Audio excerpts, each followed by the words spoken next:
Hey guys. All right, so the first thing we're gonna do is we're going to take a vase, no drainage, just a simple vase. They can be extravagant, they can be whatever you want. I just would suggest something that light hits through. So nothing like this. The light is just not gonna hit through that. And so if you do this, what I like to do is some really pretty rocks. So gently put the rocks into the vase. Okay, once you've got your vase about halfway full, you can go ahead and put your orchid on the top. So you can see it's like the perfect height. And then fill in the rocks around his roots. The thing you're gonna wanna keep in mind, whether you just remember where this line is, or if you use a different material, say a different colored rock, you just wanna remember where his roots are, because none of these roots were water roots. They were roots that were in the medium of the moss. So they're gonna want that protection, they're gonna want that moisture, but they will not survive if you put the water level over them. So you have to remember where that line is to make sure you do not fill the water past where you put the roots. This is just halfway. That's what I generally will do, is just halfway. So you can see here, like even this guy, he's got roots right here. I don't know if you'd be able to see this guy, but he's got a tiny root poking out there.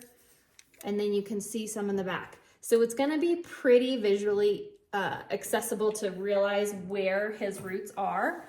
Now, the trick with orchid roots is they grow to match their environment. So no aerial roots will ever thrive if you bury them. No buried roots will thrive if you don't bury them. But same thing with no water. Water roots will only survive in water. And even with aerial roots, they're going to grow and make their root system to match their environment.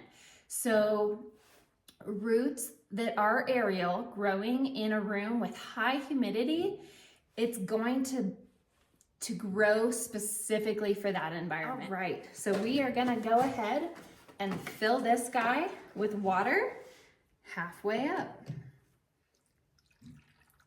Now, eventually, all right, got a little too tall. Gonna dump a little bit of that out. Okay, so what we've done is we have filled the water. You can see the water level is right here. And you can see his roots start about right there. So that's all this guy needs. So as he grows, his water obviously is gonna evaporate. So all I'm doing when I go to water is I water about every 3 weeks, and all I'm doing is checking water levels. You wanna try to do your very best to always keep the water level consistently at one spot. The reason for this is any roots that will continue to grow and grow down into the water, they're going to grow in such a way that their consistency is they survive in water. They're not gonna survive in just moisture alone. So again, that's one of the reasons why if you have the water level set to a certain spot, try to keep it at that spot. And if you ever fill it too high, don't leave it, dump some out. And again, the reason for that is the roots that haven't grown in water will not survive. They will rot. All right, so what we're gonna do with this is we're gonna put it back on the wall mount. You can see it right here. I'm gonna go put it back.